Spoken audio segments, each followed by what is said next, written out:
Alors, on se retrouve après deux librairies qu'on a fait parce que on allait au Nuage Vert et ils n'avaient pas rouille. Enfin, ils devaient arriver et finalement ils ont des problèmes de livraison, donc pas de rouille. On est aussi passé à Gibert juste avant la fermeture, pas de rouille. Donc si vous allez à Gibert Jeune, il n'y est pas. Du coup, on est maintenant, on est où? On est au Fnac Montparnasse et il se trouve que, il est là, il est là. Et bonjour à tous! On se retrouve aujourd'hui pour une vidéo vraiment très particulière parce que, comme vous avez pu le voir dans l'intro et sûrement sur tous les réseaux sociaux, hier, mon livre est sorti. Donc voilà, il est là, il est beau, il est magnifique, j'en suis vraiment excessivement fière. Il est exactement tel que j'aurais aimé qu'il soit. Et voilà, c'est vraiment un moment très particulier de trouver son livre en librairie, de l'avoir dans les mains et de... Voilà, c'est des mois et des mois d'imagination, de projection qui deviennent réalité d'un seul coup. Donc ça y est, Rouille va partir vivre sa vie dans le monde avec vous et je suis vraiment super heureuse. C'est vraiment l'accomplissement du rêve de la petite fille que j'étais qu'à les 5 ans. Tout pour fêter cette occasion très particulière, donc la sortie de ce premier roman. Je vous avais proposé de me poser des questions autour de l'écriture et du livre et du coup j'ai sélectionné certaines questions donc dans la dernière vidéo FAQ auxquelles je vais répondre maintenant. On se retrouve en fin de vidéo pour une annonce particulière, donc restez jusqu'à la fin, vous allez voir, il y a de belles surprises à la clé. Donc, je vous avais demandé de me poser des questions autour de Rouille, de son écriture, du processus éditorial, de correction, enfin voilà, tout ce qui tournait autour du roman. Et déjà, merci à tous ceux qui m'ont posé des questions. Elles étaient vraiment très intéressantes, du coup je les ai rassemblées. J'ai fait un code couleur sous différentes thématiques parce qu'il y avait beaucoup de questions. Du coup, ce que je vais faire, c'est que je vous mettrai de temps en temps des petits screens, des questions, on va dire emblématiques auxquelles je réponds. Mais sachez que vous êtes plusieurs à m'avoir posé les mêmes questions. Du coup, je les ai regroupées ensemble et je vais y répondre toutes ensemble. Donc, on va commencer par l'inspiration. C'est une question qui est beaucoup revenue. Vous m'avez très souvent demandé quelles étaient mes inspirations pour les personnages, pour l'univers ou pour l'histoire en général, enfin en tout cas pour ce roman, et si j'avais fait des recherches avant, etc. Rouille est un roman steampunk. Il se trouve que, j'en profite pour répondre à une autre question qui m'a été posée par Sorati, donc il m'avait demandé si, étant donné que je lis beaucoup de steampunk, je n'avais pas été influencée par ces lectures-là. Donc il se trouve que, en fait, pour moi, le steampunk, j'avais lu quelques, on va dire, œuvres de base, donc du Mathieu Gabory, mais pour moi le steampunk c'était avant tout, c'est une esthétique que je voyais beaucoup en salon et en festival et qui me plaisait beaucoup parce que c'est très belle époque et c'est une époque qui me fascine depuis très longtemps. J'ai commencé vraiment à lire du steampunk après avoir écrit Rouille, donc j'avais quelques notions de base sur le steampunk, mais je me suis mis à en lire vraiment qu'une fois que j'ai eu fini d'écrire, donc j'ai pas été trop polluée par ça pendant l'écriture puisque j'avais déjà écrit au moins le premier jet quand j'ai commencé à vraiment genre binge-reader du steampunk à fond. Donc moi c'est surtout une esthétique, c'est-à-dire c'était très visuel, c'était vraiment des dessins, c'était des films, beaucoup plus que des romans, donc ça m'a pas trop pollué. Pour l'inspiration, il se trouve que j'ai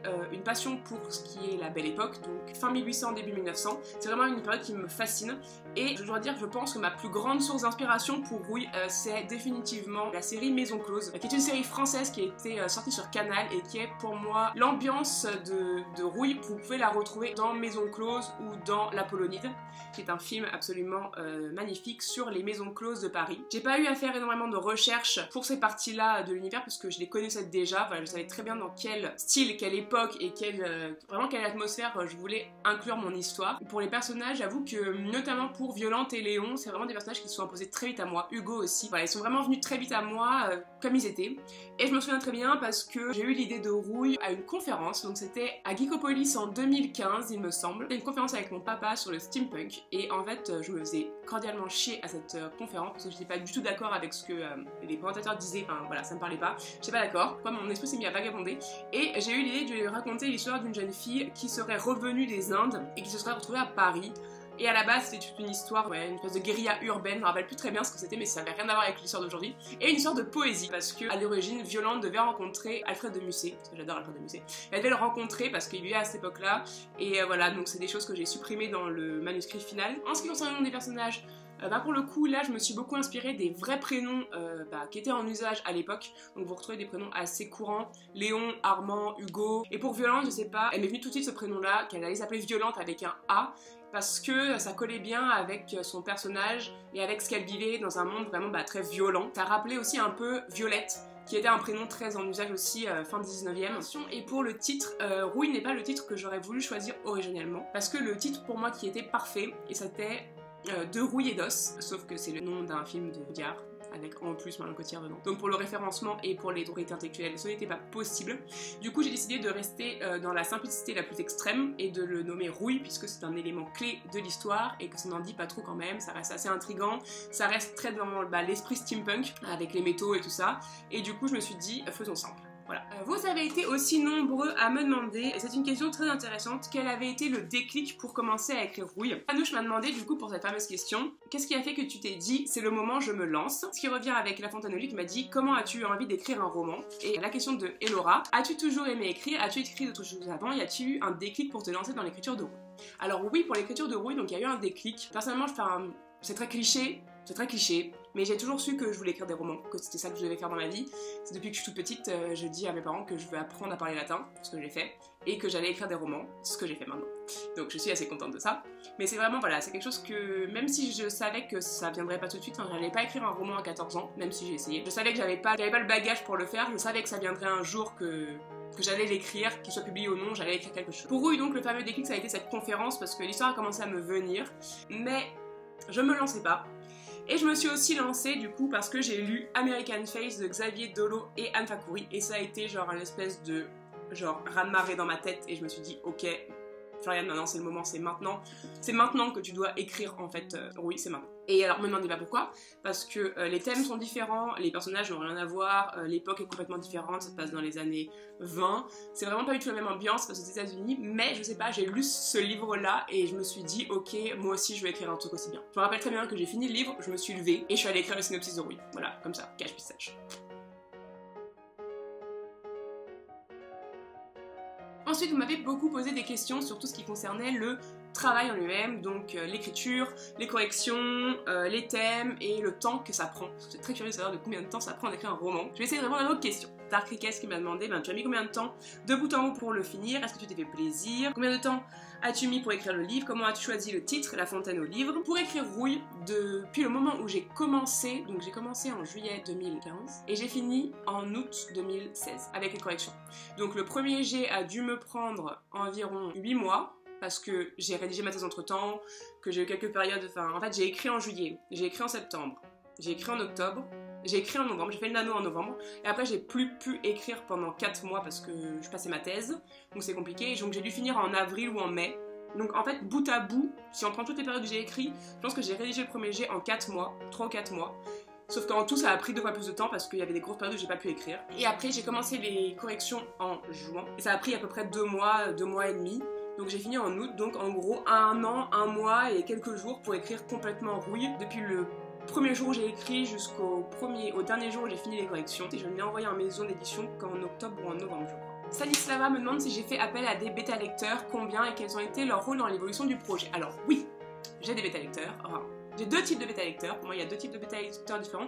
Il y a les bêta-lecteurs des versions terminées et il y a les bêta-lecteurs qui sont des correcteurs. Donc en fait, à qui je vais envoyer chaque chapitre un par un, ou 2 par 2, et qui vont me démonter les genoux à coups de batte de baseball en me disant ça c'est de la merde, recommence. Donc pour le premier jet, j'écris toute seule parce que personne ne lit mes premiers jets, ils sont dégueulasses, ils sont une espèce d'enfants difformes dont personne ne veut. Et ensuite, je travaille donc avec une correctrice, donc à l'époque c'était Maud, si elle passe par là.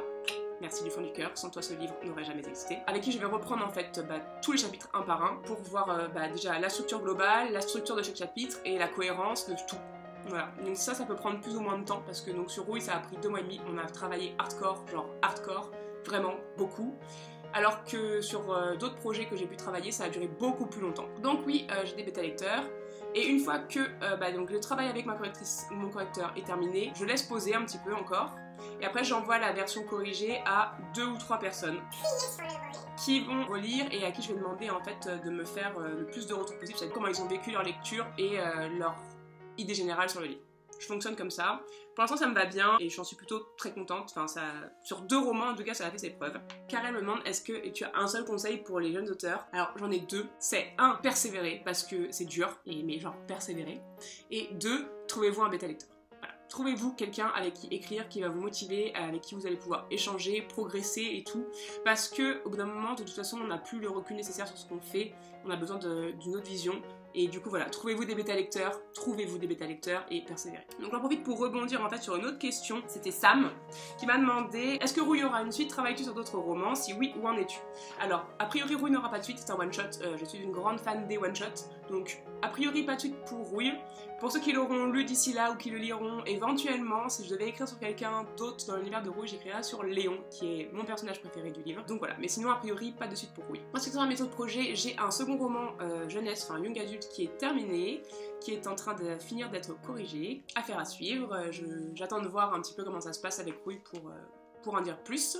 Et en ce moment, je travaille actuellement sur le troisième roman, qui est un post-apo de l'extrême, totalement adulte, et que j'ai à la fois énormément de joie et énormément de difficultés à écrire. Voilà. On m'avait aussi posé beaucoup de questions sur les thèmes. Je prends notamment donc les questions de Pico qui me demande quels sont les thèmes que tu abordes dans ce roman, mais aussi de Helen Wynne qui me demande quels sont les points que tu as en particulier développés, politique, sociale, environnement. Rouille est totalement et définitivement un roman sur la quête d'identité, sur la quête de soi et sur voilà, la recherche d'identité et la recherche de sa place dans le monde. Donc j'en profite pour répondre à des questions en même temps sans forcément mettre les gens qui les ont posées, vous vous reconnaîtrez. Mais Rouille, en fait, donc raconte l'histoire d'une jeune fille qui a perdu la mémoire et qui donc ne sait pas où elle est et qui a fini dans un bordel, donc pour être prostituée. J'ai souvent été marquée par ces paroles qui disaient qui suis-je, où vais-je, d'où viens-je. Et tout le but pour Violente ici en fait c'est vraiment de savoir qui elle est et de comprendre si savoir d'où elle vient a une influence sur ce qu'elle est et sur ce qu'elle veut faire ou pas. C'est vraiment une recherche de la mémoire, de l'identité, des racines et de la position de la personne dans la société, dans le microcosme dans lequel elle vit. Elle a besoin de savoir quelle est sa place, est-ce qu'elle est vraiment à sa place, est-ce que la personne qu'elle est maintenant est dans la continuité de la personne qu'elle a été avant de perdre la mémoire ou pas. Vous avez été très nombreux à me poser des questions sur les maisons d'édition. En vrac, il y a eu donc Darkrika qui m'a demandé quelle forme d'apprendre un manuscrit à envoyer aux maisons d'édition. Alors déjà, là j'ai envie de dire, il faut se renseigner parce que chaque maison d'édition a son processus particulier. Certaines maisons ne vont prendre que des manuscrits papier, d'autres ne prennent que des manuscrits numériques. Certains demandent l'envoi de seulement 50 pages, ou alors du roman en entier. En fait, mon meilleur conseil c'est aller voir les sites des maisons d'édition, tout est expliqué dans leur rubrique envoi des manuscrits, et voilà, respectez scrupuleusement ce qu'ils vous demandent, parce que tout envoi qui ne respecte pas est complètement passé, enfin voilà, ça part directement à la poubelle, ça sert à rien, il sera même pas lu, c'est fini. Donc allez voir dans les règles de soumission de chaque maison que vous voulez truster quoi, et respectez bien les règles. Prévoyez à l'avance d'écrire un synopsis complet, ça veut dire avec la fin et les événements majeurs. Si vous voulez en savoir plus, je vous mettrai en barre d'infos le lien d'un article de Cindy Van Wilder qui est très très bien fait, qui explique ce qu'il faut faire pour les maisons d'édition. Donc prévoyez un synopsis complet et un pitch, parce que c'est très demandé et ça vous sera toujours très utile pour la suite quand vous devrez pitcher votre roman, etc., etc. Alors BTD Excellent me demande est-ce que tu pourrais expliquer comment tu as réalisé les démarches vers la maison d'édition, comment tu as fait la liste, combien de temps ça a pris, combien ont été contactés. Ce qui va avec la question de Manouche qui me dit combien as-tu sélectionné de maisons d'édition auxquelles envoyer ton manuscrit. La Fontaine aux Livres, comment se passe l'envoi aux maisons d'édition. Stanislas m'a demandé donc au bout de combien de temps les maisons d'édition ont-elles répondu à tes envois, etc. Alors je vais répondre à tout. Pour les maisons d'édition, c'est pas compliqué. Encore un conseil qu'on m'a donné, c'est de très bien cibler les maisons d'édition auxquelles vous voulez envoyer votre manuscrit. C'est-à-dire que vous n'allez pas envoyer un manuscrit de romance chez un éditeur de science-fiction. Voilà. Ça n'a aucun sens. Faites la liste de toutes les maisons auxquelles vous pensez que vous voulez envoyer votre manuscrit et allez voir les lignes éditoriales sur les sites des maisons. Généralement, c'est vraiment tout indiqué dans Envoi au manuscrit. Généralement, si cette rubrique existe, il y a toutes les informations sur la ligne éditoriale des maisons d'édition. Donc allez-y et allez voir si ce qu'ils publient, si jamais vous n'avez pas l'habitude de lire leurs ouvrages ou que vous ne connaissez pas leur catalogue, allez voir sur le site. Généralement, enfin sur leur site c'est marqué en lettres, en toutes lettres ce qu'ils publient et ce qu'ils recherchent comme type de manuscrit. Donc ce que j'ai fait c'est que j'ai fait une liste de toutes les maisons d'édition que j'avais l'habitude de lire en SFFF parce que voilà j'aimais bien leur catalogue et je me suis tapé tous les sites, voilà, pour vérifier que ça correspondait bien à Rouille ou pas. Du coup j'ai fait une liste, donc il y en avait 7 ou 8 je crois. J'ai envoyé par vague, sur 2 vagues le roman aux maisons d'édition. À part pour 2 maisons qui demandaient du papier, et où finalement j'ai réussi à envoyer en numérique. Tout le monde me demandait du numérique, et après, c'est très variable. Certaines maisons vous disent Par exemple, si au bout de 5 mois ou 6 mois vous n'avez pas de nouvelles, c'est que le manuscrit n'a pas été retenu. Ce qui est appréciable, c'est quand elles envoient un accusé de réception, ça fait toujours plaisir. On se dit bon, au moins ils l'ont vu passer. Certaines maisons n'ont jamais répondu, certaines maisons ont répondu très vite. J'ai eu un premier retour au bout de 3 semaines, ce qui est très rapide, qui a été négatif, mais dans le bon sens, c'est-à-dire que voilà, ils m'ont fait un vrai retour très intéressant. J'ai pu discuter avec l'éditeur qui m'a dit que voilà, c'était pas exactement leur ligne éditoriale, mais il m'a donné des conseils, il m'a fait un vrai retour détaillé sur le roman. Donc c'était vraiment très bénéfique pour moi. J'ai eu quelques réponses négatives et j'ai eu 2 réponses positives quasiment coup sur coup. Donc j'ai dû envoyer en novembre et les réponses positives sont arrivées en mars et en avril-mai, je crois, il me semble. Fin avril, début mai. Donc plus de 6 mois après, quoi. Donc oui, c'est long. Le monde de la littérature a son propre espace-temps et il faut être patient. Voilà. Mais ça c'était quelque chose que je savais déjà de par la publication des nouvelles, sauf qu'avec le roman bah, c'est encore plus long. Et voilà, il faut être patient, ça prend du temps. Voilà, je crois que c'est tout pour les questions sur la maison d'édition. Et je vais finir avec une question qui est souvent revenue parce que vous avez été plusieurs à me la poser. Donc notamment Pico, Johanna aussi de A Book Around the Corner et celle de Cyrielle qui me demandait quel a été le plus difficile pour moi dans cette aventure et puis ensuite quel a été le moment le plus joyeux. Ce qui a été vraiment très difficile, ça a été les corrections éditoriales, ça a été la partie où j'ai dû supprimer quasiment 60 000 signes. Parce que donc Rouille est déjà gros, mais il était déjà encore plus gros avant les corrections éditoriales et à un moment ils m'ont dit c'est très bien, mais tu as tendance à te répéter beaucoup, il faut trancher dans le lard et il faut enlever du signe. Et là ils m'ont dit, essaie de taper dans les moins 100 000 signes, ce qui est énorme. Et voilà, j'ai fait de mon mieux et il a fallu enlever le plus de signes possible et donc j'ai enlevé quasiment 60 000 signes et ça a été très difficile. C'est très difficile à faire parce que c'est notre enfant, c'était mon bébé et j'avais l'impression que tout était essentiel. Et donc les premiers temps ont été excessivement durs parce que voilà, il a vraiment fallu trancher dans le lard quoi, et j'avais l'impression de m'amputer des bras, enfin un bras ou des doigts, je sais pas, mais c'était vraiment genre physiquement difficile au début. Après on prend le pli et on voit que oui en fait c'est nécessaire d'enlever des choses, que voilà, qu'on se répète, que tout n'est pas utile et qu'on a tendance à les faire dans le détail parce que moi j'aime beaucoup les descriptions, donc voilà, j'ai tendance à vouloir donner de la description.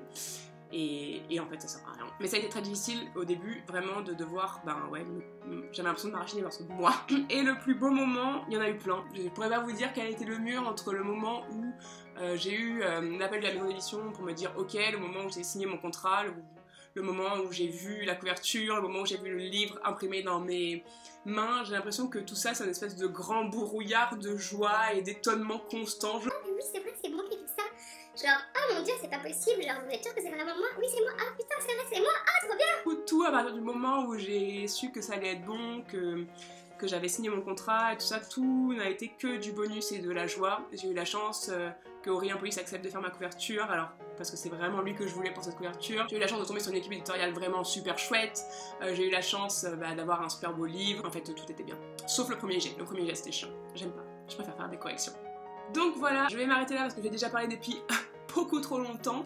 Pour vous rappeler rapidement le pitch, et il n'y a pas de dragon ni de méca-dragon dans Rouille, il s'agit de l'histoire de Violante, qui est une jeune fille qui a perdu la mémoire et qui s'est retrouvée enfermée dans une maison close dans les bas quartiers de Paris. Et elle veut savoir qui elle est, donc elle décide de partir à la recherche de sa mémoire, et ce, malgré le fait qu'un tueur en série particulièrement macabre et violent sème la panique dans les rues de Paris, et s'en prend à sa meilleure amie qui disparaît. Et du coup, Violante décide de partir à la fois sur les traces de son passé et de sa meilleure amie, à Céris aux épées. Du coup, pour terminer, parce que vous avez tenu jusqu'à la fin de cette vidéo excessivement longue, et vous êtes fort, vous méritez d'être récompensé, je me propose d'offrir 2 exemplaires de Rouille qui seront dédicacés lors d'un espèce de petit concours. Donc je vous mettrai un petit post sur Instagram pour le concours, allez voir, il y aura une petite question à laquelle il faudra répondre, qui reprendra sûrement des choses que j'ai dit dans cette vidéo. Et voilà, donc pour vous remercier de votre fidélité, de votre enthousiasme et de votre soutien, parce que voilà, j'ai parlé de ce livre et d'écriture depuis un moment déjà, et j'ai toujours reçu énormément et quasiment exclusivement de l'amour depuis que je parle d'écriture ici ou ailleurs. Vos petits mots, que ce soit sur les photos, sur les tweets et sous les vidéos, c'est vraiment genre de la motivation en barre, ça me donne tellement envie de continuer. Il y a eu là maintenant, parce qu'on est le 16, donc il y a eu les premiers retours de Rouille qui sont arrivés et voilà, vous me submergez d'amour, c'est vraiment genre l'émotion à chaque fois. Et voilà, j'ai très hâte de vous les offrir et de vous faire plaisir. Et j'espère que vous serez nombreux à les Rouille, qu'il y aura d'autres livres, qu'il vous plaira et qu'on continuera toute cette belle aventure ensemble pendant très très longtemps. Très très très. Sur ce, je vous embrasse super fort et je vous dis à très vite dans une prochaine vidéo. Ciao. Mouah.